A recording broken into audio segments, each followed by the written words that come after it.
எல்லா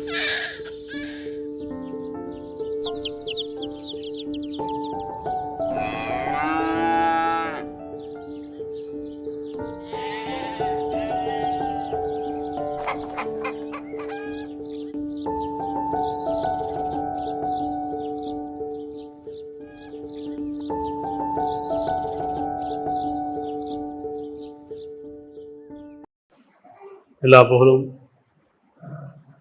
அகிலங்களையும் படைத்து பரிபாலித்து நீதி கொண்டும் நியாயத்தை கொண்டும் சத்தியத்தை கொண்டும் நம்மளை வாழ வைத்துக் கொண்டிருக்கும் அல்லாஹ்வுக்கு எல்லா புகழும். பெரும்பாலான நேரங்களில் நியாயம் இல்லை, நம்மள்ட்ட நியாயம் கிடைக்கல சொல்கிறோமா இல்லையா? நம்ம சங்கட வருத்தம்லாம் பார்த்தீங்கன்னா நியாயம் இல்லை, நியாயம் இல்லாமல் பேசிட்டாங்க, நியாயம் இல்லாமல் செஞ்சுட்டாங்க, எனக்கு நியாயம் கிடைக்கணும் சொல்கிறோமா இல்லையா? எனக்கு நியாயம் கிடைக்கணும். நியாயம்னா என்ன? நியாயம்னா என்ன? புண்ணியம். அநியாயம்னா பாவம். சரியா? இப்போ வேதம் என்ன சொல்லுது? நியாயத்தை நிலைநாட்டுங்கள், நீதியை மேற்கொள்ளுங்கள். சரியா? அப்போ இறைவன் சொன்னால் ஒவ்வொரு காலகட்டங்கள்லையும் வேதத்தை கொண்டு நீதியை பற்றி போதிக்கிறான். இந்த குர்ஆன் நீதியை போதிக்குது, நியாயத்தை போதிக்குது, சத்தியத்தை போதிக்குது. தொழுகை நிலைநாட்டுங்கள் இறைவன் சொன்னால் தொழுகை நிலைநாட்டுங்கள். நாம் ஒரு சடங்கை வச்சுருக்கோம், தொழுகைனா சடங்கு வச்சுருக்கோம். தொழுகைனா என்ன? இறைவனுடைய கட்டளை பின்பற்றுவது. பெரும்பாலும் நாம் என்ன செய்கிறோம் அப்படின்னா, இறைவன் நமக்கு எதை அறிவிச்சாலும் தூதர் மூலியமாக அதை திருப்பி நம்ம அவனுக்கே ஒப்பிச்சிட்டோம். ஓதுறோம், ஒப்பிக்கிறோம், ஒப்படைச்சிட்டோம். புரியுதா? குர்ஆனை ஓதுறோமா? ஓதுறோம், திருப்பி மனப்பாடம் செய்கிறோம், ஓதி மனப்பாடம் செய்கிறோம், ஒப்பிச்சிட்டோம் தொழுகையில், அவன்கிட்ட ஒப்படைச்சிட்டோம். இப்போ என்ன அர்த்தம்? எங்களுக்கு குர்ஆன் புரியல, வேதம் புரியல, தெளிவாக இல்லை, விளக்கமாக இல்லை, அதனால் நீ எங்களுக்கு கொடுத்ததை நான் உனக்கு திருப்பி கொடுத்துட்றேன் அப்படின்னு சொல்லி தொழுகையில் ஒவ்வொரு தொழுகையிலையும் என்ன செய்கிறோம்? ஓதுறோமா இல்லையா? எனக்காக செஞ்சுருக்கிறோமா? நான் என்ன ஓதுனேன், அது எனக்கு சொல்லப்பட்டதா, அதை திருப்பி நான் இறைவனுக்கே சொல்கிறேனா? செஞ்சுருக்கோமா இல்லையா? சிந்திக்கணும்ல. இறைவன் நமக்கு சொன்னதை நாம் திருப்பி தொழுகின்ற பேரில் அவங்ககிட்டே திருப்பி சொல்கிறோம்ல, அப்போ நம்ம சிந்திக்கவே வேணாமா? இறைவன் சொல்கிறேன், நான் உங்களுக்கு எதை அறிவித்தனும் அதன்படி வாழுங்கிறேன். அது அழகிய செயல், நியாயமான செயல், அழகிய செயல். படைப்பின் நோக்கமே உங்களில் செயலில் அழகானவர் யார்? படைப்பின் நோக்கம் என்ன? உங்களில் செயலில் அழகானவர் யார் அப்படின்னு அர்த்தம். உங்களில் நியாயத்தை மேற்கொள்வர் யார்? நீதியை கடைபிடிப்பவர் யார்? தர்மத்தை கடைபிடிப்பவர் யார் அப்படின்னு சோதிக்காக தான் படைச்சிருக்கேங்கிறான். அப்போ நீதி நியாயம் எதில் அப்படின்னா அது புண்ணியம், அநியாயம் அப்படிங்கிறது பாவம். அப்படி நம்ம வாழ்க்கையில் எதை கடைப்பிடிக்கிறோம்? இறைவன் ஒவ்வொரு காலகட்டங்களையும் நபிமாரிலையும் தூதரை அனுப்பிச்சு இந்த வேதத்தை கொண்டு போய் மனிதனுக்கு சொல்லுங்க. இறைவன் நமக்கு கொடுத்து அனுப்பிச்சான், இப்படி நமக்கு கொடுத்து அனுப்புறான், மனிதர்களுக்குன்றான். ஒரு மதத்துக்கு கிடையாது, ஒரு சடங்குக்காக கிடையாது. மதத்துக்காகவோ சடங்குக்காகவோ வேதம் கொடுக்கப்படலை, அது பின்பற்றுக்காக கொடுக்கப்பட்டது. அப்போ நமக்கு தெரியாத மொழியில் நாம் ஓதுறோம், மனப்பாடம் பண்ணுறோம், திருப்பி அவன்கிட்ட ஒப்படைச்சிட்டோம். அப்படி தானே? இது எப்படி தொழுகையாகும்? அப்போ என்ன சொல்கிறான்? நாம் எதை கட்டளையிட்டோம் அவன் பின்பற்றவில்லைங்கிறான். குர்ஆனில் வேதத்தில் என்ன சொல்லுது? உங்களுக்கு வாழ்க்கைக்கான வழிகாட்டிங்கிறான். உள்ளச்சம் முடிவுறதை நேர்வழி காட்டுங்கிறான். யாருக்கு நேர்வழி காட்டும்? உள்ளச்சம் முடிவு. நம்மளோட உள்ளச்சம் இருக்கா? உள்ளச்சம் இருந்தால் நியாயமாக இருப்போம், நேர்மையாக இருப்போம். அப்படி தானே? அப்போ நம்மளோட நேர்மை நியாயம் இல்லைன்னா உள்ளச்சம் இல்லைன்னு அர்த்தம். அப்போ தொழுகை இல்லை, வேதம் புரியல. அப்போ இறைவன் நமக்கு எதை அறிவிச்சானோ தொழுகைன்ற பேரில் திருப்பி நம்ம அவன்கிட்டே ஓதி ஒப்படைச்சிட்டோம். ஒவ்வொரு தொழுகையிலும் இறைவன் சிறுக சிறுக வேதத்தை இறக்கணும்னு சொன்னார்ல, நாம் சிறுக சிறுக இறக்கிறோம். நாம சிறுக சிறுக இருந்துச்சுன்னா இறைவன் நீ எங்களுக்கு என்ன சொன்னியோ அது எங்களுக்கு புரியல, நான் உங்கள்கிட்டே சொல்லிடுறேன். அப்படி தானே? இப்போ இந்த வேதம் உங்களுக்கு வாழ்க்கைக்கு வழிகாட்டியாக இருக்குது, சத்தியத்தை போதிக்குது, நியாயத்தை போதிக்குது, தர்மத்தை போதிக்குது. சரியா? சரி, இப்போ எது தொழுகைன்னு பார்ப்போம். இப்போ குர்ஆனில் நீங்கள் ஏதாச்சும் இது இந்த சூறா தான் தொழுகைக்கான சூறான்னு சொல்ல முடியுமா? குர்ஆனில் இந்த சூறா இது தொழுகைக்கான சூறான்னு சொல்ல முடியுமா? இது ஃபஜ்ருக்கான தொழுகை சூறா, இது லுஹருக்கான, இது 5 வயதுக்கான தொழுகைக்கான சூறா ஏதாவது எடுக்க முடியுமா? எடுக்க முடியாது. ஏன்னா எல்லாமே தொழுகைக்கானது தான். எப்படின்னா எல்லாமே கடைபிடிக்க வேண்டியது, பின்பற்ற வேண்டியது, அப்படிதானே? சரி, இப்போ வேதம் என்ன சொல்லுது? வேதம்னா என்ன? வேதம் மந்திரமாகாது. நம்ம வேதத்தை மந்திரமாகவே ஓதிட்டு இருக்கோம். மந்திரம் வேற, வேதம் வேற. புரிஞ்சா அது வேதம், அது குர்ஆன், பிரித்தறிதல். புரியலன்னா அது மந்திரம், அப்படிதானே? ஒவ்வொரு எப்படி வழிபாடு தலங்களை வேதம் ஓதுறாங்கல்ல, பள்ளியாசலையும் ஓதுறாங்க, புரியாது. கோவிலையும் மந்திரம் சொல்றாங்க, புரியாது. அப்போ எங்கெல்லாம் வந்து நம்ம புரியலையோ அது வேதமாக இருக்காது, அது மந்திரம். அது எங்கே புரிஞ்சுது விளங்கிட்டோமோ அது நமக்கு வேதம், அது வழிகாட்டும், அப்படிதானே? உதாரணத்துக்கு 38 21 22 23 தொழுகை என்னன்னு பார்ப்போம். 38 21 அந்த வழக்காளிகளின் செய்தி உமக்கு வந்ததா? அவர் அறைக்குள். இது தாவூது நபியோட வரலாறு. தாவூது நபியோட வரலாறு, சரியா? தாவூது நபி கிட்ட 2 வழக்காளிகள் புரியுதா? அவங்களுக்குள்ள ஒரு பிரச்சனை தீர்த்து வைக்கிறதுக்காக டக்கு என்ன செய்றாங்க? உள்ள வந்துடுறாங்க, சொல்லாமலாம் வந்துடுறாங்க. இப்படி சொல்ல இல்லாமல் திருத்துன்னு வந்துடுறாங்க. அப்படின்னு சார் அந்த வழக்காளிகளின் செய்தி உமக்கு வந்ததான்னு கேட்குறான். யார்கிட்ட? நபின்னு கேட்குறான். தெரியாதுல்ல, அல்லாஹ் சொன்னாலும் தெரியும். அப்போ இறைவன் சொல்றான், அவர் அறைக்குள், யாரு? தாவூது இருக்கும் இடத்தில் நுழைந்த போது, தாவூது நபி அவர் இருக்கும் இடத்தில் நுழைந்த போது அவர்களை கண்டு திடுக்கிட்டார். யார் திருத்துன்னு வந்துட்டாங்களே, சொல்லாம இல்லாம வந்துட்டாங்க, சரியா? அப்ப அவங்க சொல்றாங்க, அப்போது அவர்கள் கூறினார்கள், பயப்படாதீர், நாங்கள் இருவரும் வழக்காளிகள், எங்களில் ஒருவர் மற்றொரு மீது அனிதம் செய்கின்றார்கள். எங்களிடமிருந்து எங்கள் இருவருக்கிடையே நியாயத்தை கொண்டு தீர்ப்பு வழங்குகிறார்கள். எங்கள் 2 பேருக்கு ஒரு வழக்கு இருக்கு, சரியா? ஆனால் 2 பேருக்கு இடையில ஒரு நியாயமான ஒரு தீர்ப்பு சொல்லுங்கன்னு சொல்றாங்க. தவறுகளை தவிர விடாதீர், எங்களுக்கு அநியாயம் செஞ்சிடாங்கிறார். யார்கிட்ட? தாவூது நபிகிட்ட போயிட்டு, எங்களுக்குள்ள ஒரு வழக்கு இருக்கு, அந்த பிரச்சனையில நீங்க நியாயமா சொல்லுங்க, எங்களுக்கு அநியாயம் பண்ணிடாங்கிறார். எங்களை செவ்வன இந்த பாதையில் நேர்வழி காட்டுவீராக, சரியான பாதை எங்களை காட்டுங்க, சரியா? என்ன வழக்கு? இப்ப சொல்றாங்க 2 பேருக்கு இடையில ஒரு வழக்கு. என்ன வழக்குன்னா, எங்களுக்கு சரியா நியாயம் சொல்லுங்க, எங்களுக்கு சரியா வழி நடத்துங்கிறாங்க. அப்ப சொல்றாங்க, நிச்சயமாக இவர் என்னுடைய சகோதரர், சரியா? இவரு என்னுடைய சகோதரர். ஒருத்தர் சொல்றாரு, இவர் என்னுடைய சகோதரர், இவரிடம் 99 ஆடுகள் இருக்கின்றன. இவரு 2 பேரும் சகோதரி. ஒருத்தர் சொல்றாரு, இவர் என்னுடைய சகோதரர், இவர்கிட்ட 99 ஆடுகள் இருக்கின்றன, ஆனால் என்னிடம் ஒரே ஆடுதான் இருக்கிறது. அவர் அதையும் தனக்கு கொடுத்து விட வேண்டும் என்று சொல்லி வாதத்தில் என்னை மிகைத்து விட்டார், சரியா? இவர்கிட்ட ஒரு ஆடு தான் இருக்கு, அவர்கிட்ட 99 ஆடு இருக்கு. அப்ப சொல்றாரு, இவர்கிட்ட 99 ஆடு இருக்கு, என்கிட்ட 1 தான் இருக்கு, அதையும் என்கிட்ட கொடுத்து சொல்லி அவரு என்கிட்ட வாதத்தை மாற்றி விட்டார். நீ என்கிட்ட கொடுத்துருங்க, இது எப்படி நியாயமா இருக்கும்? அப்ப தாவூது சொல்றாங்க, உம்முடைய ஆட்டை அவர் தம்முடைய ஆட்டுடன் சேர்த்து விடும்படி கேட்டுக்கொண்டு நிச்சயமாக அவர் உன் மீது அநியாயம் செய்து விட்டார். அப்படி எல்லாம் தோணுதானே, என்னப்பா இவர் 99 ஆடு வச்சிருக்காரு, இவர் 1 தான் வச்சு, அதே போய் நீ கேட்குறியப்பா, இது நியாயமா? சொல்லுவோம் இல்லையா? நியாயம் வேற, உண்மை வேற. எப்பயுமே என்ன சொல்லணும், நியாயம் உண்மை ஒன்றும் ஆகாது. நியாயம் வேற, உண்மை வேற. உண்மைங்கிறது அது செய்தியா இருக்கும், நியாயத்தை போய் நம்ம வச்சுட்டோம். ஒரு உதாரணத்துக்கு எடுத்துங்களேன், ஒருத்தர் அடிச்சிட்டார், இல்லை ஒருத்தர் கொலை பண்ணிட்டார். உண்மையா? அவன் விசாரிச்ச உண்மைதான், ஆமா அவர் அடிச்சார், இல்லை கொலை பண்ணிட்டார், ஏதோ ஒரு உண்மைதான். அதில் நம்ம விசாரிச்ச வரைக்கும் உண்மையில அவர் ஒத்துக்கிட்டார், ஆமா நான் கொலை செஞ்ச உண்மைதான், இல்லை தான் அடிச்சது உண்மைதான் ஒத்துக்கிட்டா வச்சுங்க. இப்போ கேட்பாங்கல்ல, எதுக்காக அடித்தேன், எதுக்காக கொலை செஞ்சு கேட்பாங்கல்ல, இங்கே தானே நியாயம் வேணும். அடித்ததும் உண்மைதான், அல்லது கொலை செஞ்சதும் உண்மைதான், ஆனால் நிச்சயவாங்க நியாயம் கேட்பாங்க, எதுக்காக அடிச்சா இல்லை எதுக்காக கொலை பண்ண. அப்போ ஒரு சிலர் தன்பொழுது நியாயத்தை சொல்வார், இப்படி அவர் என்னை அடித்தா நான் திருப்பி அடித்தேன், அல்லது அவர் என்னை வந்து கொலை செய்ய வந்தார், நான் என்னை பாதுகாத்துக்கிறதுக்காக நான் கொலை செஞ்சேன் சொல்லுவார்ல. அப்போ தான் நிச்சயவாங்க இதில் நியாயம் தெரியும். அப்போ உண்மை என்ன? தப்பு செஞ்ச உண்மைதான், கொலை செஞ்ச உண்மைதான், அடித்தது உண்மைதான், நியாயம் வேறா இருக்குல்ல.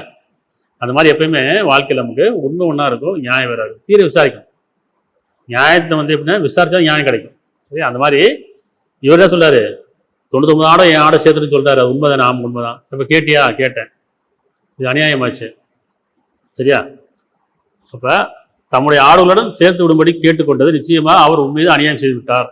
நிச்சயமாக கூட்டாளிகளில் பெரும்பாலோர் அவர்களில் சிலரை மோசம் செய்து விடுகின்றனர். நம்பிக்கொண்டு நல்ல செயல் செய்பவர்களை தவிர இத்தகையோர் சிலரே அப்படிங்கிறார். அதாவது நியாயம் பொறுத்தவங்க தான், இவர் ரொம்ப அநியாயம் பண்ணிட்டாரு, கூட்டாளிகளாக இருக்காங்க, சகோதரர்களாக இருக்கிறாங்க, ஆனாலும் வந்து ஒருத்தருமே ஒருத்தர் அணிய மாட்டாங்கன்னு சொல்லிட்டார் என்று போயிட்டான். இதற்குள் நிச்சயமா நாமே அவரை சோதித்து விட்டோம் என்று தாவூது உணர்ந்த போது, இப்போ தாவூது இது ஒரு சோதனையா இருக்கு, இந்த வழக்கை நம்ம சரியா விசாரிக்கலையே இல்லையா, தாவூது உணர்ந்த போது தம்முடைய இறைவனிடம் மன்னிப்பு கோரி முற்றிலும் அடிபணிந்தவராக திரும்பினார். என்ன அர்த்தம்? நம்ம தீர விசாரிக்கல, இவர் சொன்னதை கேட்டோம், அப்படியே ஒருத்தர் சொன்னதை அப்படியே கேட்டோம். அப்போ அவர் பக்கம் ஏன் என்ன செய்யறோம், நியாயத்தை சொல்லிட்டோம். அப்போ நியாயம்னா என்ன, தராசு கரெக்டாக இருக்கணும்ல, நீதினா கரெக்டாக இருக்கணும்ல.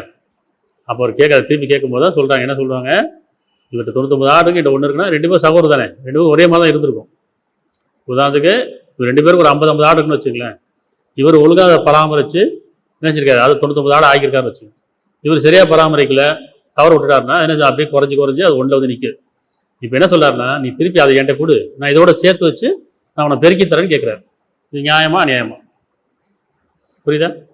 இவர் நல்லதாக சொல்கிறாரு, ஒரு ஆட்டை திருப்பி என்கிட்டே கொடு, நீ தான் வீணடிச்சிட்ட, அது என்கிட்ட கொடுத்தீங்கன்னா திருப்பி நான் இந்த ஆட்டோட சேர்த்து வச்சு நான் அதை பெருக்கி தரேன்னு கேட்குறாரு. இப்போ நல்ல சொல்கிறார், கெட்ட சொல்கிறாரு. அப்போ தாவூது நபி என்ன செய்றாங்க, எடுத்த உடனே கேட்ட உடனே ஒருத்தர் என்ன செய்றாங்க, யார் பாதிக்கப்பட்டாங்க அவங்க நம்ம என்ன செய்யற உடனே பரதா போடுறோம்ல.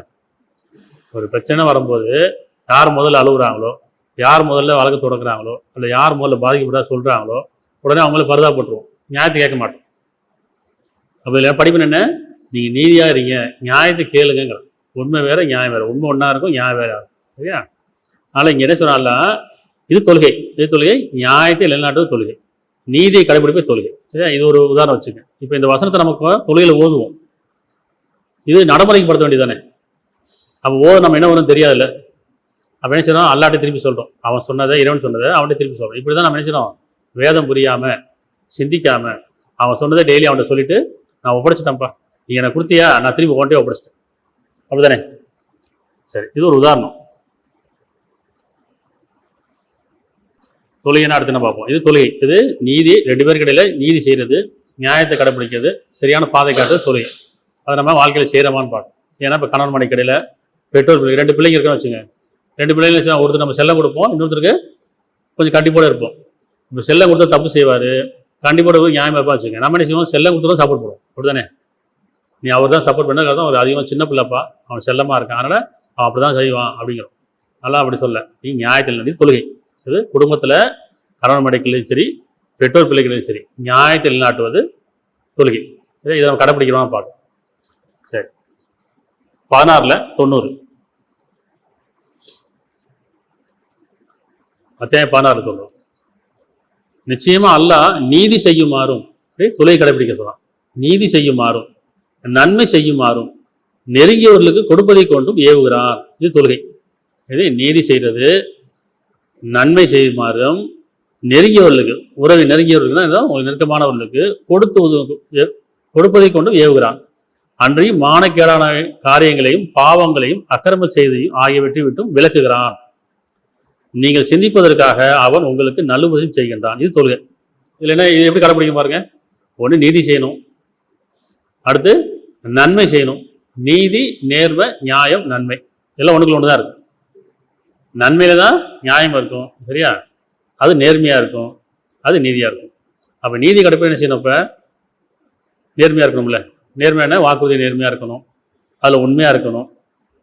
அப்போ இதெல்லாம் வாழ்க்கையில் கடைப்பிடிக்குமான்னு பார்க்கணும். இதெல்லாம் தொழுகை. கடைப்பிடிக்காத ஒரு விஷயத்தை நான் வெறும் ஒப்பிச்சுட்டு போயிடக்கூடாது, அது தொழுகையாகாது. அந்த தொழுகையாளி கீடுதான்றான்ல. எதை நான் கட்டளையிட்டனோ அதை நிறைவேற்றவில்லை. அப்போ உங்களுக்கு சொன்னதை பின்பற்றாமல் இதே வசனத்தை அரபியில் நான் தொழுகையில் ஓதிடுவேன்னு வச்சுங்களேன், இது அல்லா ஏற்றுப்பானா? அல்லா நமக்கு சொல்கிறான், இறைவன் நமக்கு சொல்கிறான். என்ன சொல்கிறான்? நிச்சயமாக அல்லாஹ் நீதி செய்யுமாறு ஏவுகிறான். வாழ்க்கையில், குடும்பத்தில், உறவுல, நட்பில், சமுதாயத்தில், வியாபாரத்தில், தொழிலில் நீதி செய்யுங்கிறான். அப்போ நீதி செய்யுமாறு ஏவும் போது அதை கடைபிடிப்பது தொழுகை. நன்மை செய்யுமாறு ஏவுகின்றான், நன்மை செய்யுமாறு ஏவுகிறான். இது நன்மை நம்ம செய்கிறோமா? அப்போ நன்மை செஞ்சு அது தொழுகை. நெருங்கியவர்கள் கொடுப்பதை கொண்டு ஏவுகிறான். நெருங்கிய மீது இறக்கப்படுங்க, அவங்களுக்கு உதவி செய்யுங்க, சரியா? அப்போ நெருங்கியவர்களுக்கு கொடுப்பதை கொண்டு ஏவுகிறான். இது தொழுகை. அன்றையும் மானக்கேடான காரியங்கள் சொல்லலை, தொழுகை மானக்கேடான தடுக்கும், தீமையை தடுக்கும். அப்போ எப்போல்லாம் நமக்கு மனசுக்காக விரோதமான காரியங்களாக இருக்கோ, எண்ணமாக இருக்கோ, பேச்சாக இருக்கோ, செயலாக இருக்கோ, அதை விட்டு விலகுற தொழுகை. எண்ணத்தில் மானக்கேடான இருக்குது, உணர்ச்சி இருக்குது, என்னுடைய பேச்சில் உணர்ச்சி இருக்குது, என்னுடைய செயலில் உணர்ச்சி இருக்குது, மனது கேடானதாக இருக்குது, மனசாட்சி விரோதமாக இருக்குன்னா அதை விட்டு விலகுறது தொழுகை. அப்படிதானே? அப்போ மானக்கேடான காரியங்கள், பாவங்கள், எது பாவம்? இது அநியாயங்கிறது பாவம், பொய் சொல்கிறது பாவம், கோவப்படுறது பாவம், இது மனசை காயப்படுறது பாவம், இடமோ செய்கிறது பாவம், ஏமாத்துறது இதெல்லாம் பாவம் தானே. அதான் மனசாட்சி விரோதமானது பாவம். பாவங்கள் அக்கிரம செய்தல், அநியாயம் செய்தல் ஆகியவற்றும் விலகுகிறான். நீங்கள் சிந்திப்பதற்காக சிந்திங்க, உங்களை நீங்கள் சிந்திங்க, உங்களுக்குள்ள சிந்திங்க, நான் இதெல்லாம் இருக்கனா இல்லையா? நான் வெறும் சடங்காக தொழுதுட்டு போயிடுறேன், எதுவும் நீ பின்பற்றவே இல்லை அதுதானே. பாவத்தொட்டு விலகலை, அக்கிரமம் செஞ்சவனா இருக்கிறேன், அநியாயம் செஞ்சவனா இருக்கேன், நெருங்கிய ஒரு கொடுக்கல, நன்மை செய்யலை, நீதி செய்யலை, இந்த தொழிலாளி கெடுதாங்கிறான். சரியா? அப்போ நீங்கள் சிந்திப்பதற்காக அவன் உங்களுக்கு நல்ல உபதேசம் செய்கின்றான். நல்ல உபதேசம் குர்ஆன் முழுக்க முழுக்க உபதேசம் தான், அட்வைஸ் தான். வந்த நபிமார்களும் தூதுல என்ன சொல்ல வந்தாங்க? வேதம் என்ன சொல்லுது? அட்வைஸ் பண்ண தான் வந்துடுங்க, உபதேசம் தான். உபதேசம் என்ன? அட்வைஸ் தானே. நம்ம பிடிக்காத ஒரு விஷயம் தானே அது. இப்போ பிள்ளைங்களுக்கு சுத்தமாக பிடிக்காது, அட்வைஸ் பண்ணால் பிடிக்காது அப்படிதானே. ஆனால் இறைவன் சொல்கிறேன், இது முழுக்க முழுக்க உபதேசம், எச்சரிக்கை. சரி, அடுத்து 1185. இது எதையுமே நம்ம பின்பற்றாத வரைக்கும் நம்முடைய தொழுகை ஏற்றுக்கொள்ளப்பட மாட்டுது, நம்முடைய வணக்க வழிபாடு ஏற்றுக்கொள்ளப்படாது, நம்முடைய பிரார்த்தனை ஏற்றுக்கொள்ள மாட்டாது. சரியா? பிரார்த்தனை என்ன? நீங்கள் செய்யாத ஒன்றை அதாவது எதை இவன் கட்டளிட்டானோ அதை செய்யாமல் அவன்கிட்ட போய் பிரார்த்தனை பண்ணால் ஏற்றுப்பானா?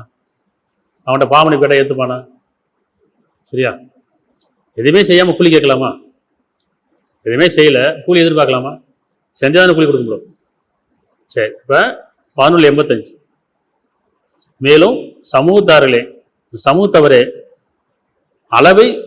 அளவிலும் நிறுவையிலும் நீதியை கொண்டு நீங்கள் பூர்த்தி செய்யுங்கள். இது ஒரு வரலாறு இல்லையா? அப்படின்னு சொல்றாங்க அந்த நபி, அந்த தூதர் சொல்றாங்க, சமூகத்தவர்களே அளவிலும் நிறுவையிலும் நீதியை கொண்டு நீங்கள் பூர்த்தி செய்யுங்கள், முழுமையாக்குங்கள், உங்களுடைய அளவை முழுமையாக்குங்கள். இன்னும் நிறுவையிலும் இடம் மோசம் செய்யாதீங்க, அவருடைய பொருட்களை, பிறருடைய பொருட்களை குறைத்து விடாதீர்கள். வியாபாரம் பண்ணுறது முக்கியமான விஷயம். இடம் கரெக்டாக போடணும், மோசம் செய்யக்கூடாது, யாருடைய பொருளையும் அபகரிக்கக்கூடாது. சரியா? எப்போ அபகரிக்கிறோம்? அதிக லாபம் விட்டுறது அவங்க பொருளை ஏற்றுறது, அதிக லாபம் இருக்கிறோம் அல்லது எடையை குறைச்சி கொடுக்குறோம் அப்படின்னா அதில் சரி அடுத்தவங்க பொருளை அபகரிக்கிறது. அப்படித்தானே? அப்போ அவருடைய பொருட்களை குறைத்து விடாதீர்கள், பூமியில் விஷமம் செய்து கொண்டு அலையாதீர்கள், குழப்பம் செய்யாதீங்க. அப்போ இதெல்லாம் தொழிலில் வந்துடும். யாரெல்லாம் வந்து எடையை மோசம் செய்யலையோ, நியாயமாக இடம் போடுறாங்களோ இல்லையா, சரியான அளவு கொடுக்குறாங்களோ, இன்னும் சரியான லாபம், நியாயமான லாபம் கொடுக்குறாங்க. நியாயத்தை எப்போ கடைப்பிடிக்கிறோமோ அது தொழுகை. எப்போ நியாயத்தை விட்டுட்டோமோ இடம் மோசம் செய்யணும்னு அர்த்தம், அளவை குறைச்சிட்டோன்னு அர்த்தம். அப்படிதானே? அதனால் இதுவும் தொழுகையில் வந்துடும். அப்போ இதெல்லாம் கடைப்பிடிக்காமல் தொழுகை கிடையாது. இப்போ 107:1 நியாய தீர்ப்பை பொய்ப்பிக்கின்றான் அவனை நீ பார்த்தீரான்னு கேட்குறான். நியாய தீர்ப்பை பொய்ப்பிக்கின்றானே அவனை நீ பார்த்தீரா? இப்போ இறைவன் நினைக்கிறான், நம்மள்ட்ட கேட்குறான், தூதர்கிட்ட கேட்குறான், நம்மள்ட்ட கேட்குறான். என்ன செய்றான்? நியாய தீர்ப்பை பொய்ப்பிக்கிறான் அவனை நீ பார்த்தீரா? இதே வசனத்தை அரபியில் ஓதுவாங்க தொழுகையில். இப்போ யார்கிட்ட கேட்குறோம்? 107:1 இந்த வசனத்தை அரபியில் ஓதுறாங்கன்னு வச்சுங்க, தொழுகையில் ஓதுறாங்க. இப்போ நம்ம யார்கிட்ட கேட்குறோம்? இறைவன்கிட்ட கேட்குறோம். என்ன கேட்குறோம்? நியாய தீர்ப்பை பொய்ப்பிக்கணும் அவனை நீ பார்த்தீரா அப்படின்னு சொல்லி திரும்பி இறைவன்கிட்ட கேட்குறோம். இறைவன் நம்மள்ட்ட கேட்குறான், நீ பார்த்தியான்னு கேட்குறான், நபிகிட்ட கேட்குறான். அப்படின்னு அர்த்தம் யார் பொய்ப்பிக்கிறது? இனிமேல் அந்த வசனம்லாம் பார்ப்போம். அப்போ திருப்பி இறைவன் சொன்னதை நம்ம இறைவன்கிட்டே கேட்குறோம், நீ பார்த்தியா? புரியுதா உங்களுக்கு? அப்போ இறைவன் நமக்கு சொன்னதை ஓதி ஒப்படைச்சிட்டான் அவன்கிட்டயே. இது எங்களுக்கு வேலைக்கு ஆகாதுப்பா, இந்த குர்ஆனை நாங்கள் பின்பற்ற முடியாது, வேதத்தை எங்களுக்கு புரியல விளங்கலை, நீ கொடுத்து நான் உங்கள்கிட்ட கொடுத்துட்றேன். ஆனால் ஒவ்வொரு தொழுகையிலையும் ஓதி ஒப்பிச்சாச்சு, மனப்பாடம் பண்ணியாச்சு. அப்படிதானே? இந்த தொழிலாளி கேட்டுதாங்கிறான். அப்போ நியாயத்தையும் பொய்ப்பிக்கணும் அவனை பார்த்தீரா யாருன்ற அடுத்தது வசனம் பார்ப்போம்.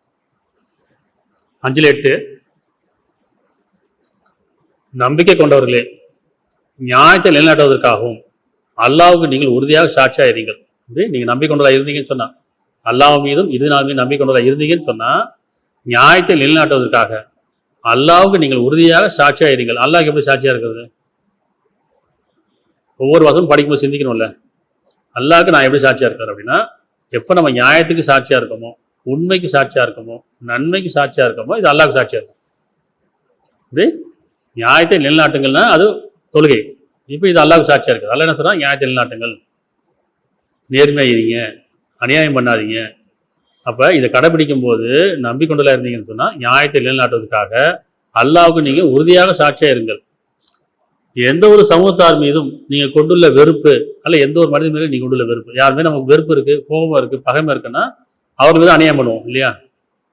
ஆனால் இரண்டு சொல்கிறேன், எந்த ஒரு சமூகத்தார் மீதும் நீங்கள் கொண்டுள்ள வெறுப்பு நீதி செய்யாமல் இருக்க உங்களை தூண்ட வேண்டாம். எனக்கு யார் மேலே பிடிக்கல அவங்க தான் அநியாயம் பண்ணுவோம். ஒருத்தமே கோபம் இருக்குன்னு சொன்னால் நிச்சயம் நியாயத்தை கடைப்பிடிக்க மாட்டோம் அப்படிதானே? ஆனால் இரண்டு சொல்கிறேன், நம்ம பிடிச்சவருக்கு மேலே நியாயத்தை நிச்சயம் அவங்க அநியாயம் பண்ணாலும் சரின்னு ஒத்துப்போம், பிடிக்காதவங்க நியாயமாக பேசினா ஒத்துக்க மாட்டோம். ஆனால் என்ன சொல்கிறேன், அதாவது எந்த ஒரு சமூகத்தார் மீதோ அல்ல எந்த ஒரு மனிதர் மீதோ நீங்கள் கொண்டுள்ள வெறுப்பு நீதி செய்யாமல் உங்களை தூண்ட வேண்டாம். நீதி செய்யுங்கள், யாராக தான் சரி நீதி செய்யுங்கள். இதுவே பயபக்தருக்கு மிக நெருக்கமானதாகும். இது தொழுகை. இது தக்குவா பயபக்தி அல்லாஹ்வின் அடையாளம் உள்ளதாகும். அப்போ பயபக்தி எது நெருக்கமானது? நீதி செய்கிறது நெருக்கமானது. இது தொழுகை. அப்போ நம்ம இதெல்லாம் விஷயம் அரபியில் ஓதிடுறோம், தொழுகையில் ஓதிடுறோம், ஒப்படைச்சிடுறோம், நமக்கு தெரியாது. வாழ்க்கைக்கும் எனக்கு சம்மந்தம் இருக்காது. வேதத்துக்கும் இறைவனுடைய வாக்குக்கும் நபியுடைய வழிமுறைக்கும் நமக்கு சம்மந்தமே இல்லை. ஏன்னா நான் வெறும் மனப்பாடம் பண்ணி வச்சிருக்கேன், அவ்வளோதான், வாழ்றதே இல்லை. அப்போ நீதி செய்யுங்கள், இதுவே பயபக்திக்கு மிக நெருக்கமானதாகும். அல்லாஹ்வுக்கு அஞ்சுங்கள், நிச்சயமா அல்லாஹ் நீங்கள் செய்வவற்றை அறிந்தவனாக இருக்கின்றான். இப்போ அல்லாஹ்வுக்கு அஞ்சுங்கிறான். அல்லாஹ்வுக்கு அஞ்சுற தொழுகை, நீதி செய்கிற தொழுகை, நியாயத்தை கடைபிடிக்கிற தொழுகை இல்லையா? இதுதான் வாழ்க்கையில் நம்முடைய பேச்சு நியாயமாக இருக்கா, நம்முடைய செயல் நியாயமாக இருக்கா, நம்முடைய வியாபாரம் நியாயமாக இருக்கா, இதெல்லாம் நியாயமாக இருந்தால் அது தொழுகை. இல்லைன்னா வெறும் தொழுகையை சடங்கு அர்த்தம். 4:135 நம்பிக்கொண்டவர்களே நீங்கள் நீதியின் மீது நிலைத்திருப்பதாகவும், நம்பிக்கொண்டவர்களே நீங்கள் நீதியின் மீது நிலைத்திருப்பதாகவும், அது உங்களுக்கோ அல்லது பெற்றோருக்கோ அல்லது நெருங்கிய உறவினருக்கோ விரோதமாக இருப்பேன். பெருமாள் நமக்கு என்ன செய்வோம், யாருக்கு ஒரு பிரச்சனை வச்சுருக்கேன், நமக்கு குடும்பம் இருக்குது, உறவு இருக்குது, நட்பு இருக்குன்னா அது அவங்க தப்பு செஞ்சிருந்தாலும் சரி நான் எதுவும் சொல்கிறான், அது நீங்கள் உங்களுடைய உறவாக இருந்தாலும் சரி நியாயத்தை நேர்த்துக்கொள்ளுங்க. நம்ம என்ன செய்வோம், நம்மளுடைய குடும்பத்தாரை சப்போர்ட் பண்ணுவோம் இல்லையா, நம்ம ஃப்ரெண்டாக தான் சப்போர்ட் பண்ணுவோம், நமக்கு நெருக்கமான சப்போர்ட் பண்ணுவோம். ஆனால் இறைவன் என்ன சொல்கிறான், நம்பிக்கொண்டவர்களே நீங்கள் நீதியின் மீது நிலைத்திருப்பவர்களாகவும், அது உங்களுக்கோ அல்லது உங்களுடைய பெற்றோருக்கோ அல்லது நெருங்கிய உறவினருக்கோ விரோதமாக இருந்தாலும் சரி அல்லாஹ்வுக்காக சாட்சி கூறுவதாக நீங்கள் இருங்கள். இப்போ அல்லாஹ்வுக்காக சாட்சி சொல்லுங்க. என்னுடைய நெருக்கமானவர் தான், குடும்பத்தார் தான் தப்பு செஞ்சுட்டாங்கன்னா நீங்கள் அல்லாஹ்வுக்காக சாட்சி சொல்லுங்க. அது ஆமாம் அப்படின்னு அதை மறைக்காதீங்க இல்லையா? அப்போ உங்களுக்கு ஒரு நியாயம், மற்றவங்க ஒரு நியாயம் முடியாது. நியாயம்ன்றது எல்லாத்துக்கும் கொண்டு தான். அப்போ அல்லாஹ்வுக்காக நீங்கள் சாட்சி கூறுவதாக இருங்கள். அவர் செல்வந்தராக இருந்தாலும் ஏழையாக இருந்தாலும் நம்ம என்ன செய்வோம், செல்வதற்கு ஒரு நியாயம் சொல்லுவோம், ஏழைக்கு ஒரு நியாயம் சொல்லுவோம், அப்படிதானே? இருக்கப்பட்ட ஒரு நியாயம், இல்லாதப்பட ஒரு நியாயம். அப்படின்னு சொல்ல செல்வராக இருந்தாலும் அல்லது ஏழையாக இருந்தாலும், ஏனெனில் அல்லாஹ் அவ்விருவரையும் காப்பது தகுதியானவன், அவ்விருவருக்கும் காப்பது தகுதியானவன். எனவே நியாயத்தை நிலைநிறுத்துவதில் மனையச்சி பின்பற்றாதீர்கள். நியாயத்தை நிலைநிறுத்தி மனையச்சி பின்பற்றாது. இது தொழுகை. மனையச்சின்னா என்ன? மனசாட்சிக்கு விரோதமாக செய்கிறது மனையச்சி. எனக்கு பிடிச்சவங்களுக்கு, எனக்கு பிடிச்ச பொருளுக்காக என்ன செய்ய, பிடிச்சவங்களுக்காக நான் நியாயத்தை தவறு விடுறோம். இப்போ நியாயத்தை நிலைநிறுத்துவதில் மனையச்சியை நீங்கள் பின்பற்றாதீர்கள். எனினும் நீங்கள் மாற்றி கூறினாலோ அல்லது புறக்கணித்தாலோ நிச்சயமாக அல்லாஹ் நீங்கள் செய்வதை நன்கு அறிந்தவனாக இருக்கின்றான். இது தொழுகை. இந்த உள்ளச்சை வேணும். இறைவன் பார்த்துக்கிட்டே இருக்கான், கேட்டுக்கிட்டே இருக்கான், பதிவு செய்யப்படுது. அப்படியே உங்கள் முன்னும் பின்னும் வானவர் இருக்கிறார்கள் இல்லையா, அவங்க பதிவு செய்கிறாங்கன்னு சொல்லலாம். அப்போ எந்த ஒரு சொல்லையும் பதிவு செய்யப்படுது, எண்ணங்கள் பதிவு செய்யப்படுது, செயல் பதிவு செய்யப்படுது. இது எல்லாமே நிச்சயம் நம்ம நியாயமாக இருக்காமா, நியாயத்தை தவறு விடுறோமா. இது தொழுகையில் வந்து வணக்க வழிபாடு, இறைவனுடைய கட்டளை பின்பற்றுவது வணக்க வழிபாடு. இதுக்கு மதம் தேவையில்லை, இதுக்கு சடங்கு தேவையில்லை. இது உணர்வு, இது உள்ளச்சம், இது பயபக்தி. அப்படித்தானே? உணர்வுக்கு மதம் கிடையாது, உள்ளச்சத்துக்கு மதம் கிடையாது, சடங்கு தேவையில்லை இல்லையா? அது மறைவானது, அது உணர்வு. 42:17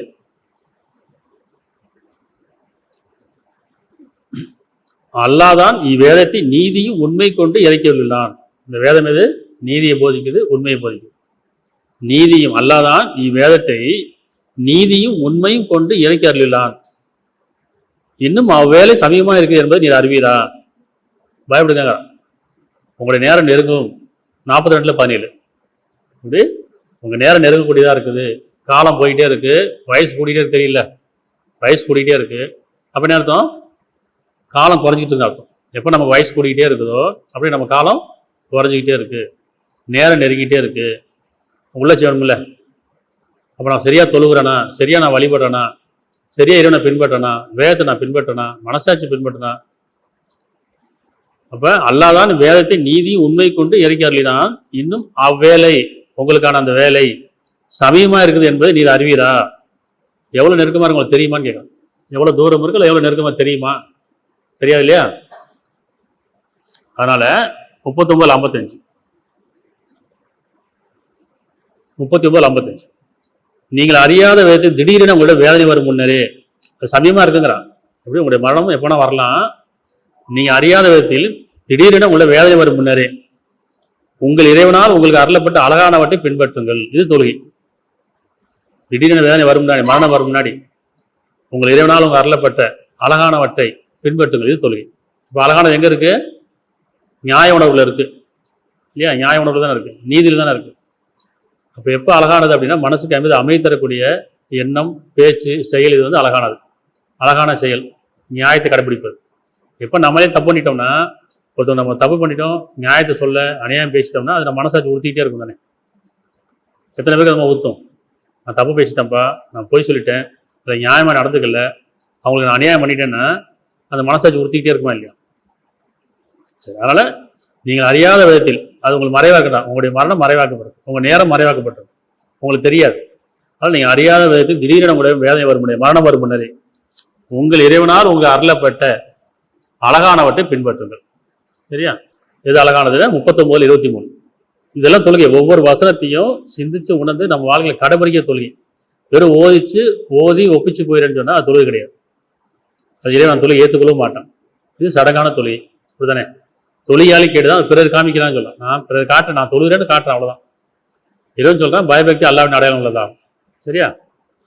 33:23 39:23 அல்லாஹ் மிக அழகான ஹதீஸ்களை கொண்டதாக, செய்திகளை கொண்ட, அழகானதுங்கிறான், அழகான ஹதீஸ்களை கொண்டதாக வேதத்தை இறக்கி அருளியுள்ளான். அழகானதுன்னு என்ன அர்த்தம்? மனசுக்கு அமைதி தரக்கூடிய, ஆறுதல் தரக்கூடிய, நம்பிக்கை ஊட்டக்கூடிய, உணர்வு அதிகரிக்கக்கூடிய, பயபக்தி அதிகரிக்கக்கூடிய அழகான செய்திகள். இந்த குர்ஆன் நமக்கு என்னது? மனசுக்கு அமைதி தரும், ஆறுதல் தரும், நம்பிக்கை ஊட்டும், உணர்வு அதிகரிக்கும், உள்ளட்சத்தை அதிகரிக்கும், பயபக்தி அதிகரிக்கும் இல்லையா? அப்போ அல்லாஹ் மிக அழகான ஹதீஸ்களை கொண்டதாக. ஹதீஸ் இதுதான் சகியான ஹதீஸ். இந்த குர்ஆன் மட்டும் தான் சகி ஹதீஸ். ஹதீஸ்னா என்ன? செய்தின்னு அர்த்தம். இது அல்லாஹ்ட்ட தான் அந்த செய்தி, நபி கொண்டாந்த செய்தி. அப்போ அழகான செய்திகளை கொண்டதாக வேதத்தை இறக்கி அருளியுள்ளான். ஒன்றுக்கொண்டு உண்மை கொண்டிருப்பதாகவும் திரும்ப திரும்ப தியானிக்கக்கூடியதாகவும் இருக்கின்றன. ஒவ்வொரு வசனமும் சரி, முந்தைய வேதங்களும் சரி, இந்த குர்ஆனும் இது இறுதி வேதம். இதில் ஒவ்வொரு வசனமும் திரும்ப திரும்ப தியானிக்கூடியதாக இருக்குங்க. ஏன்? நம்ம பார்க்குறோம் குர்ஆன்னா 114 அத்தியாயம், 6636 வசனம், அப்படிதான் நினச்சிட்டு இருக்கோம். அப்படி இல்லை. ஏதோ சொன்னால் அதுக்குள்ள நீங்கள் சிந்திக்கும் போது கடல், அதுக்கு 7 கடல் மையானாலும், ஒரு கடலில் 7 கடல் மையானாலும் எழுத முடியாதுங்கிறோம். மரங்கள்லாம் எழுதுவானாலும் எழுத முடியாதுங்கிறோம். அந்த அளவுக்கு இல்லை ஞானம் இருக்கு இல்லையா? அதனால் திரும்ப திரும்ப தியானிங்கிறான், சிந்திங்கிறான், சிந்திக்கூடியதாகவும் இருக்கிறான். தங்கள் இறைவனுக்கு எவர் அஞ்சுகிறார்களோ, எவர் தங்களுடைய இறைவனுக்கு அஞ்சுகிறார்களோ அவருடைய தோள்கள் சிரித்து விடுகின்றன. சிந்திக்கும் போது, உணரும் போது பயபக்தி அதிகமாகும். எப்படி? அப்படி தோள்கள் சிரித்து, நம்ம சிலுக்குதா? வேதம் படிக்கும்போது சிலுக்குதா? நமக்கு தோல்கள் சிலுத்துறதா? இல்லையே, பயம் இல்லையே. ஓதிட்டு போகிறோம், ராகம் போட்டு ஓதிட்டு போயிடும், அவ்வளோதான். ஒரு மந்திரமாக இருக்கு, அவ்வளோதான். அப்போ தங்கள் இறைவனுக்கு எவர் அஞ்சுகிறார்களோ அவருடைய தோள்கள் சிரித்து விடுகின்றன. பிறகு அவருடைய தோள்களும் நெஞ்சங்களும் அல்லாஹ்வின் நினைவுகளே எழுகின்றன. இதுவே அல்லாஹ்வின் நேர்வழியாகும். எது நேர்வழி? இப்போ எப்போ நமக்கு உள்ளட்சம் அதிகமாகுதோ, மனசு அமைதி பெறுதோ, ஆதல் கிடைக்குதோ, நேர்வழி கிடைக்குதோ, இதுதான் நேர்வழி. இதன் மூலம் தான் நாடியவருக்கு அப்படின்னா தன்னை நாடியவருக்கு அவன் நேர்வழி செலுத்துகின்றான். ஆனால் எவனை அல்லாஹ் வழிகாட்டி விட்டு விடுகின்றானோ அவனை நேர்வழி நடத்துவர் எவரும் இல்லை.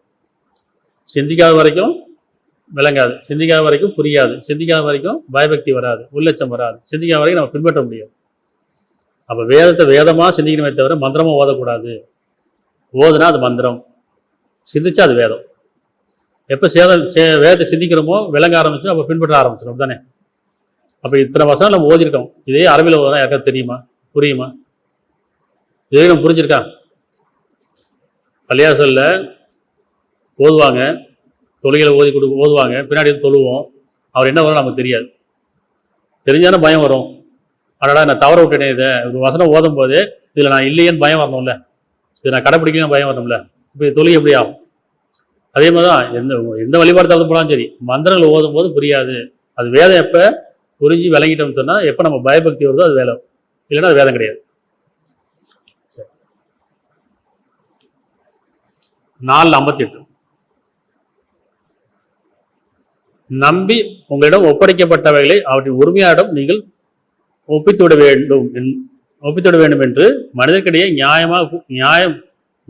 தீர்ப்பு கூறினால் நியாயமாக தீர்ப்பு கூறுத வேண்டும். இது தொழுகை. 4:58 நம்பி உங்களிடம் ஒப்படைக்கப்பட்ட அமானிதம். ஒரு நம்பி ஒருத்தன் கொடுக்குறாங்க ஒரு அமானிதம், சரியா? அந்த நம்பிக்கை நீங்கள் உறுதியாக இருக்கீங்கிறான். அப்போ உங்களிடம் நம்பி ஒப்படைக்கப்பட்டவை அவற்றின் உரிமையாயிடம் திருப்பி நீங்கள் நினைச்சிடும் ஒப்படைச்சிருந்தோங்கிறான். கொடுக்குறோமா அப்படி? அப்போ ஏதாவது மோசம் செய்கிறாங்களா இல்லையா? நான் நம்பி தான் கொடுத்தேன், ஆனால் மோசம் பண்ணிட்டாங்க, மனசாட்சியே இல்லை, சொல்கிறோமா இல்லையா? இல்லை நமக்கு மொத்தம் சொல்லுவாங்க, இவரை நம்பி தான் உன்ட்ட கொடுத்தேன்ப்பா, நியாயமா இல்லையே, நீ இது அபகரிச்சிட்டியே, திருப்பி கொடுக்க மாட்டீங்க. ஆனால் இரவு சொல்கிறான், இது தொழுக உங்களோட நம்பி ஒப்படைக்கப்பட்டவற்றை அது உரிமையாடும் நீங்கள் ஒப்படைத்துவிட வேண்டும் என்பதும் மனிதனிடையே தீர்ப்பு கூறினால் நியாயமாக தீர்ப்பு கூற வேண்டும் என்றும் உங்களுக்கு அல்லாஹ் கட்டளையிடுகின்றான். நிச்சயமாக கட்டளை. இது தொழுகை. இந்த கட்டளை நிறைவேற்றுவது. அமானிதை பேணிக் கொள்ளுங்கள். அமானிதம் என்ன? கொடுக்கப்பட்டது திருப்பி கொடுத்துருங்க, அப்படிதானே? இப்போ இதெல்லாம் நம்ம கடைப்பிடிக்கிறோமான்னு பார்க்கணும். நிச்சயமா அல்லாஹ் உங்களுக்கு மிகவும் சிறந்த உபதேசம் செய்கின்றான். நிச்சயமா அல்லாஹ் செவியொருவனாகவும் பார்ப்பனாகவும் இருக்கின்றான். உங்களுடைய செயலை பார்ப்பனா இருக்கிறேன், நீங்கள் பேசுகிற செயலை கேட்பனா இருக்கேங்கிறான். அப்போ இதுவும் தொழுகைக்குள்ள வந்துடும். ஒவ்வொரு வசனமும் பின்பற்றுவது தொழுகை, அதை கடைபிடிப்பது தொழுகை, அதன் மீது நம்பிக்கை கொண்டு உள்ளச்சம் கொண்டு அதை நிறைவேற்றுவது தொழுகை. ஆனால் எனக்கு என்ன, அந்த நம்பிக்கை இல்லை, அது விளங்கலை, புரியலை, வெறும் நான் ஓதுனா புண்ணியம் நினச்சிது, அப்படிதானே? ஓதிட்டேன், மனப்பாடம் பண்ணிட்டேன், நான் சொர்க்கம் போயிடும், அவ்வளோதானே? பல சொல்கிறான் அந்த தொழிலாளி கேடுதான், அவர் தொழுகவே இல்லைங்களா, பிறகு காமிக்கிறாங்க, சரியா? 7:29 எந்த இமாம்களும் இல்லை எந்த ஒரு அறிஞரும் இந்த அளவுக்கு ஒரு வசனத்தை எடுத்து இப்படி தான் அப்படின்னு சொல்லி கொடுத்துருக்காங்களா? ஒரு வசனம் இன்னொரு வசனத்துக்கு தெளிவுபடுத்திருக்காங்களா? அப்போ தெளிவு வாங்கணும், சிந்திக்கணும். குர்ஆன் சிந்திக்கும்போது எளிதாகிட்டுங்கிறான். நீங்கள் சிந்திக்க மாட்டீங்களா, ஆராய மாட்டீங்களா, இதயத்தை பூட்டு போட்டுருக்கான்னு கேட்குறான். இந்த குர்ஆனை நீங்கள் சிந்திக்கும் பொருட்டு எளிதாக்கி இருக்கின்றோம். சிந்திப்போர் உண்டா, உங்களுக்கு சிந்திப்போர் உண்டான்னு கேட்குறான் இல்லையா? நிறையா வசனம் கேட்குறான். நீங்கள் சிந்திக்க மாட்டீங்களாங்கிறான், ஆராய மாட்டீங்களா, இதயத்தை பூட்டு போட்டிருக்கான்னு கேட்குறான். சிந்திக்க வரும்போது வேதனை ஏற்படுத்தேங்கிறான். நம்ம சிந்திக்கிறதே இல்லையே, எப்படி தொழுகை ஏற்றுக்கொள்ளப்படும்? சரி. 7:29 என் இறைவன் நியாயத்தை கொண்டு ஏவி உள்ளான். என் இறைவன் நியாயத்தை கொண்டு ஏவி உள்ளான். என்ன ஏவி இருக்கான்? தொழுகை. ஒவ்வொருவரும் தம் காரியத்தின் போது, தன் தொழுகையின் போது, தம் காரியத்தின் போது இதயங்களை இறைவன் பக்கமே நிலைநிறுத்திக் கொள்ளுங்கள்.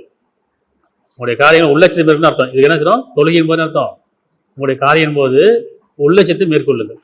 அந்த உள்ளட்சம் தான் நியாயமா இருக்கும், அது தர்மமா இருக்கும், இல்லையா? எப்போ என்னுடைய உள்ளட்சம் இல்லை, நியாயம் இல்லை, தர்மம் இல்லைன்னா அது தொழுகை கிடையாது.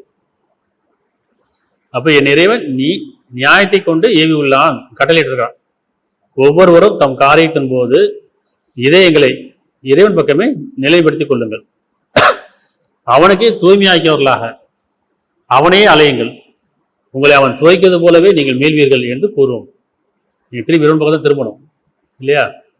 அப்போ நம்ம இறைவன் பக்கம் திரும்ப போகிறோன்ற போது நம்ம என்ன செய்யணும்? ஒவ்வொரு காரியத்தின் போது உள்ளட்சத்தை கொண்டு இது பாவமா, இது புண்ணியமா, இது நியாயமா, இது அநியாயமா, இது உண்மையா, இது பொய்யா கேட்கணும்ல, சிந்திக்கணுமா இல்லையா? நம்முடைய வாழ்க்கையில் நம்ம ஒவ்வொருத்தரும் என்ன சம்பாதிக்கிறோம்? பாவத்தை சம்பாதிக்கிறோம், புண்ணியம் சம்பாதிக்கிறோமா, நியாயத்தை கடைப்பிடிக்கிறோமா, அநியாயத்தை கடைப்பிடிக்கிறோமா, நீதியில் இருக்கோமா, நீதி தவறிட்டோமா, உண்மையை பேசுகிறோமா, பொய் சொல்கிறோமா, பெருமை கொள்கிறோமா, பணிவாக இருக்கோமா, இது எல்லாமே பிரித்து பார்க்கணும். அப்போ இதை கடைப்பிடிக்கிறது, உள்ளத்தை கடைப்பிடிப்பது தொழுகை, சரியா? இறைவனுக்கு பயந்து. ஏன்னா நம்ம என்ன சம்பாதிச்சா அதை கூலி கொடுக்கப்படும், இதுதானே? பாவத்துக்கு புண்ணியத்துக்கான கூலி அது எல்லா மதத்துலையும் இருக்குது தானே? பாவம் செய்தவர்கள் நரகத்தில் போவாங்க, புண்ணியம் செஞ்சாலும் சொர்க்கம் போவாங்க. இது எல்லா மதமும் நம்புறது தானே? மதங்கள் ஒவ்வொரு மதத்துக்கும் ஒவ்வொரு சடங்கு இருக்குது, அது வேறு விஷயம். நம்பிக்கை என்ன? பாவம் புண்ணியம். அப்போ பாவம் எது? அநியாயம். புண்ணியம் எது? நியாயம். சரியா?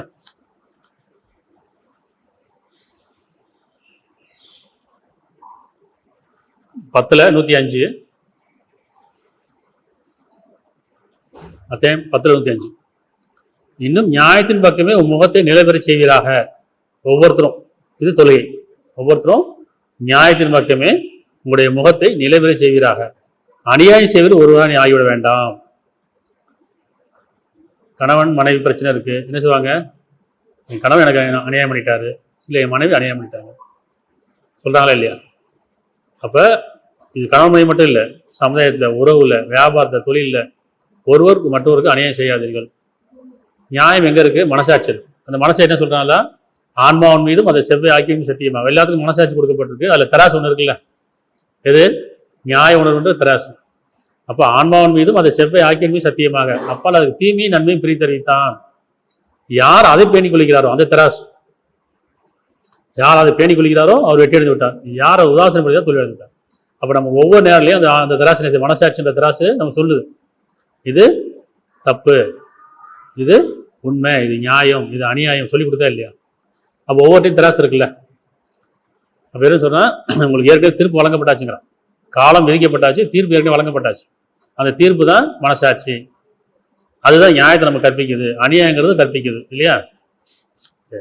அப்போ இன்னும் நியாயத்தின் பக்கமே உங்களுடைய முகத்தை நிலைபெற செய்வீராக, அநியாயம் செய்வதில் ஒருவராக ஆகிட வேண்டாம். 22:78 இன்னும் நீங்கள் அல்லாஹ்வுக்காக நியாயமாக போராடுங்கள். அல்லாஹ்வுடைய அருளை பெறுவதற்காக, பாக்கியத்தை பெறுவதற்காக, மன்னிப்பை பெறுவதற்காக, அவனுடைய பொருத்தத்தை அடைவதற்காக நியாயமாக போராடுங்கள். தொழுகை. அப்ப நியாயம் எங்க இருக்கு? நம்மள்ட்ட எல்லாத்தையும் நியாயம் எங்க இருக்கு? மனசாட்சி தானே இருக்கு, ஒவ்வொருத்தரும் தனித்தனியா. அப்ப நீ அல்லாஹ்வின் அருளை பெறுவதற்காகவும், மன்னிப்பை பெறுவதற்காகவும், பொருத்தத்தை அடைவதற்காகவும் நியாயமாக போராடுங்கள்.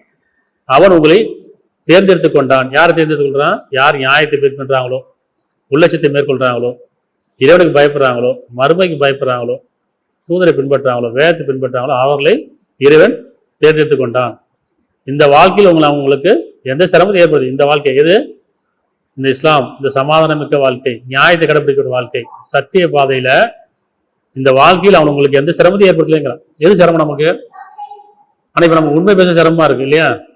பொய் ஈஸியா சொல்லிடுறோம், ஆனா அதுதான் சிரமம். பொய்யை சொல்லிட்டு அந்த பொய்யை மறைக்கதான் சிரமம். ஒரு உண்மை சொல்வது நமக்கு கஷ்டமா இருக்குமா தெரியும், ஆனா உண்மை நமக்கு நன்மை தருமா இல்லையா? அப்ப நம்ம நியாயம் அநியாயம் ரெண்டு இருக்குது. நியாயம் நம்ம கடைபிடிக்கும் போது உங்களுக்கு லேசா இருக்கும், அந்த வாழ்க்கை லேசா இருக்கும்.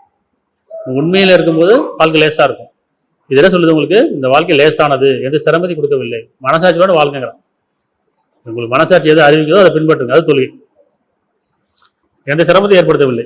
இதுவே உங்களுக்கு முன்மாதிரியான இப்ராஹிமுடைய வாழ்க்கையாகும். அவர் இணையபுருவராக இருக்கவில்லை இல்லையா? இப்ராஹிம் யாரு?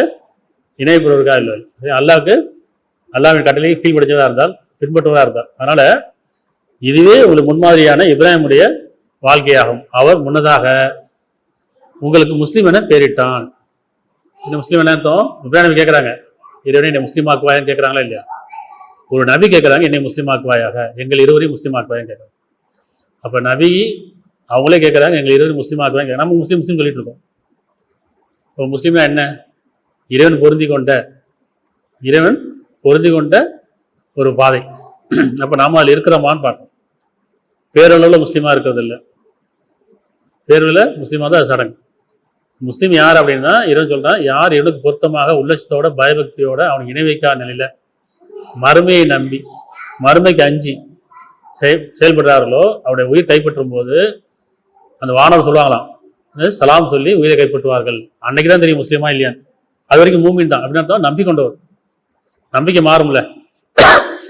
அப்போ ஒவ்வொருத்தரையும் கைப்பற்றும் போது, உயிரை கைப்பற்றும் போது வானவர் சலாம் சொல்லி கைப்பற்றும் போது, உங்கள் மீது அல்லாஹ்வுடைய சாந்தியும் சமம் உண்டாவதாக அப்படின்னு யார் கைப்பற்ற, அன்னைக்கு தான் ஒரு முஸ்லீம் தெரியும். அது வரைக்கும் முஸ்லீம் கிடையாது, மூமின் தான். அப்போ இப்ராஹிம் நபி என்ன கேட்குறாங்க, எங்களை முஸ்லீம் ஆக்குவாயாகன்னு கேட்குறாங்க. அப்ப உங்களுக்கு முன்ன அவர் முஸ்லீம் என பெயரிட்டான். இதற்கு நம்முடைய தூதர், இந்த தூதர் முகமது நபி, இதற்கு நம்முடைய இந்த தூதர் உங்களுக்கு சாட்சியா இருக்கிறார். ஏன்னா அவர் இப்ராஹிம் பின்பற்றினார், இதுதானே? முகமது நபி என்ன சொன்னாங்க, எனக்கெல்லாம் நேரான பாதை காமிச்சான், அது இப்ராஹிமுடைய பாதையாகும், ஆக நீங்கள் இப்ராஹிம் பின்பற்றுங்கள், அப்படிதானே? சரி, அப்ப தூதர் உங்களுக்கு சாட்சியா இருக்கிறார். நீங்கள் மற்ற மனிதனுக்கு சாட்சியா இருக்கு. எதன் மீது? நியாயத்தின் மீது மற்ற மனிதனுக்கு சாட்சியா இருக்கு. எனவே நீங்கள் அல்லாஹ்வின் கட்டளையை கடைபிடித்து தொழுவுங்கள், இன்னும் தூய்மையானவற்றை கொடுத்து வாருங்கள், அல்லாஹ்வை உறுதியாக நம்பிக்கொள்ளுங்கள், அவன்தான் உங்கள் பாதுகாவலன், அவனை மிக சிறந்த பாதுகாவலன், மிக சிறந்த உதவியாளர்.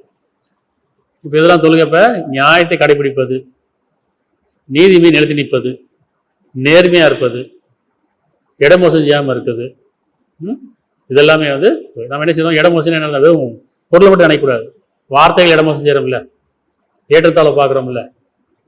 அப்போ என்ன செய்யணும், ஒருத்தருக்கு ஒரு மாதிரியே பேசுறது, ஒரு மாதிரி உள்ள ஒன்று போகிறவனு பேசுறது, பொருள் இருந்தால் அவங்களுக்கு ஒரு மாதிரி பேசுறது, பொருள் இருந்தால் அவங்களுக்கு ஒரு மாதிரி பேசுறது, வசதியாக இருந்தால் அவங்களுக்கு ஒரு மாதிரி நியாயம் சொல்வது, வசதி கம்மியாக இருந்தால் அவங்களுக்கு நியாயம் சொல்றது, இதெல்லாம் வந்துச்சுறாங்க தொழுகையை கடைபிடிக்கவில்லைங்கிறான். வீணாக்கிட்டீங்க, தொழுகை வீணாக்கிட்டீங்க. நியாயத்தை பின்பற்றுது.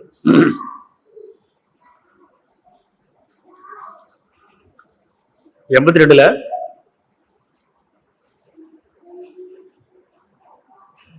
15 15 இருந்து நியாய தீர்ப்பு நாளில் அவர்கள் அதில் பிரவேசிப்பார்கள். நியாய தீர்ப்பு நாளில் அதில் அவர் பிரவேசிப்பார்கள். மேலும் அதிலிருந்து மறந்துவிட மாட்டார்கள்.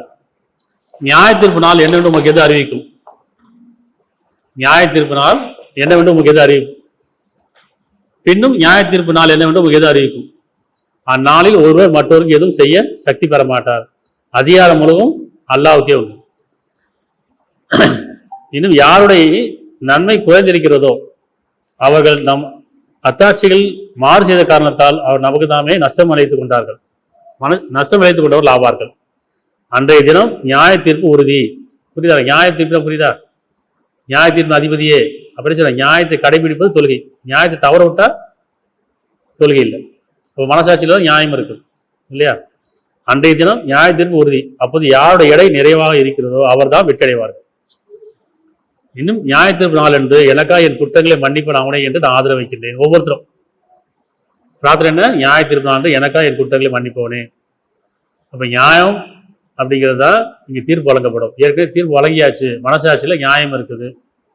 அந்த நியாயப்படி யார் வாழ்றாங்களோ அவர் தொழிலை பின்பற்றக்கூடியவர், அவர் இறைவனை வணங்கக்கூடியவர், இறைவனுக்கு வழிபடக்கூடியவர். இப்போ வணக்க வழிபாடுனா என்ன? இறைவனுக்கு கீழ்ப்படிஞ்சு கட்டுப்பட்டு அவனுக்கு உள்ளட்சத்தோட பயபக்தியோட மனசாட்சி பின்பற்றுவது வணக்கம், அது தொழுகை. ஆனால் என்ன செய்யறோம், தொழுகைன்ற பேரில் இறைவனை நமக்கு எதை அறிவிச்சானோ அவன் எந்த மொழியில் அறிவிச்சானோ அந்த மொழியில் திருப்பி சொல்கிறான். எப்படி குர்ஆன் அரபியில் இறங்குச்சு, நான் அரபியில் மனப்பாடம் பண்ணிட்டேன், திருப்பி தொழுகையில் அவர்கிட்ட திருப்பி அந்த மொழியிலே சொல்லிடுறேன். ஏன்னா இறைவனுக்கு வேற மொழி தெரியாதுல்ல, அப்படிதான் நினச்சிட்டு இருக்கோம். அப்படி தொழில் என்ன செய்யறோம், அரபி தானே ஓதுறோம். அப்போ இறைவன் எந்த மொழியில் இறக்கிறான்னு நினச்சிருக்கோமோ, நபியுடைய மொழி அரபி மொழி, அந்த சமுதாயத்துடைய மொழி அரபி மொழி, உங்களுடைய தாய்மொழி இறக்கிறோன்றான். நம்ம என்ன செய்யறோம்னா, நீ எந்த மொழியில் எங்கே இறக்கணியோ அந்த மொழியிலேயே நாங்கள் மனப்பாடம் பண்ணி நான் உங்கள்கிட்ட திருப்பி ஒப்படைச்சிடுறேன். எங்களுக்கு விலங்கலை, புரியல, அப்படிதானே அர்த்தம். ஒரு வசனமும் புரியுமா நமக்கு? ஒரு ஆயத்தாச்சும் புரியுமா நமக்கு? 114 அத்தியாயம் இருக்குது.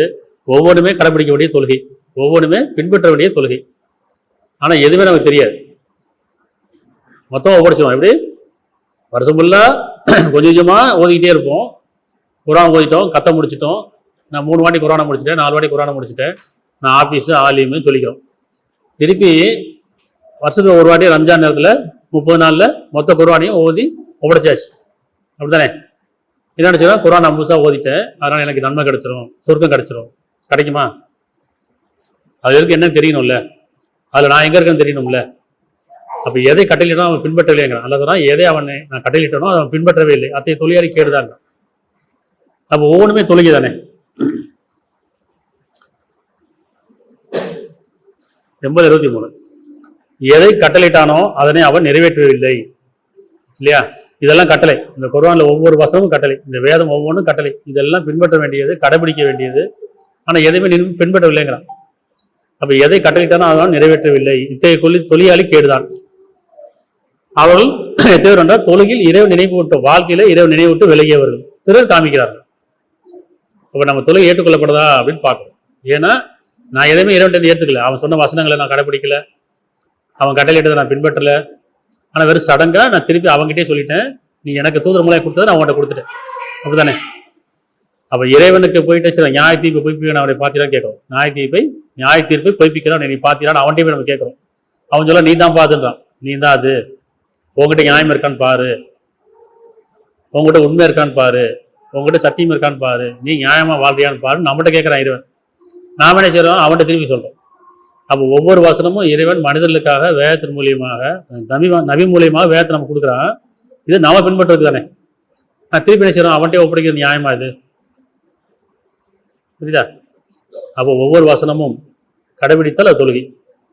அந்த வசனம் என்ன சொல்லுது உங்களுக்கு? நியாயத்தை கடைபிடிங்க, மனசாட்சியை பின்பற்றுங்க, நியாய தீர்ப்புக்கு பயப்படுங்க, இருக்கா இல்லையா? சரி, இப்போ தொழுகையாளி கேடுதான் சொல்லிட்டோமா இல்லையா? இரவுல 132 உன் குடும்பத்தாரை இறை கட்டளைக்கு பணியுமாறு ஏவுவீராக, நியாயத்தை நிலைநாட்டுமாறு ஏவுவீராக. உன் குடும்பத்தாரை இறை கட்டளை என்ன? நியாயமா இருங்க, உண்மை பேசுங்க, நேர்மையா இருங்க சொல்லும்ல. மனைவி மக்களுக்கும் குடும்பத்தில் பிள்ளைகளுக்கு என்ன சொல்லணும்? எப்பா நீ நியாயத்தை கடைபிடிப்பது தொழுகை, நேர்மையா இருக்கிற தொழுகை, உண்மை பேசுறது தொழுகை சொல்லிவிடுமா இல்லையா? அப்போ உன் குடும்பத்தாரை இறை கட்டளைக்கு பணியுமாறு ஏவுவீராக, அதன் மீது பொறுமையும் உறுதியும் கொண்டிருப்பீராக. நாம் உம்மிடம் தேவைகளை கேட்கவில்லை, உங்களுடைய தேவைகளை நாமே கொடுக்கின்றோம். இறுதியாக சிறந்த நிலை இறைவனுக்கு பயப்படுவது மட்டுமே. அப்போ இறைவனுக்கு பயப்பட தொழுகை. அப்போ ஒவ்வொரு வசனத்தையும் பிள்ளைகளுக்கு சொல்லிக் கொடுக்கணும், மனை மக்களுக்கு சொல்லிக் கொடுக்கணும், கணவனுக்கு சொல்லிக் கொடுக்கணும். எப்படி நாம் பிறருக்கு கிடைச்சிடும்? நன்மை ஏவி தீமை தடுக்கும். அப்போ நன்மை ஏவுறது தொழுகை, தீமை தடுக்கிறது தொழுகை. அப்படிதானே? இப்போ தொழுகை எங்கே இருக்கு? சடங்கா இருக்கா, வழிபாடு தலங்கள் இருக்கா, அல்லது நம்முடைய உள்ளத்துல இருக்கா? அதனால பெரும்பாலும் நம்ம நியாயம் தவறிடுறோம்.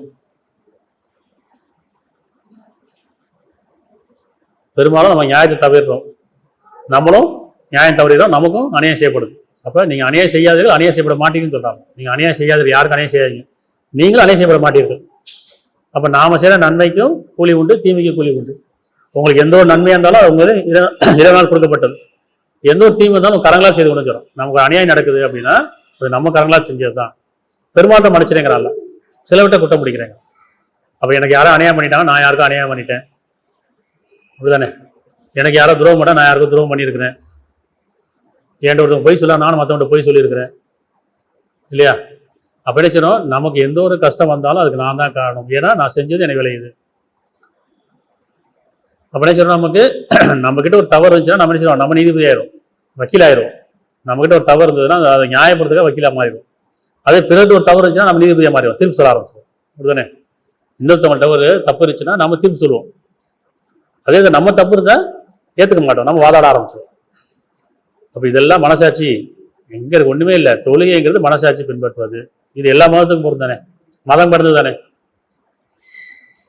மனசாட்சிங்கிறது இதுக்கு மதம் தேவையில்லை, சடங்கு தேவையில்லை. அது உணர்வு, அது உள்ளட்சம், அது பயபக்தி. அதில் ஒவ்வொருத்தருமே தொழுகை பின்பற்றுவது மனசாட்சி பின்பற்றுவது, உணர்வை பின்பற்றுவது, நியாயத்தை கடைபிடிப்பது, நீதியை கடைபிடிப்பது, உண்மையை பேசுவது இல்லையா?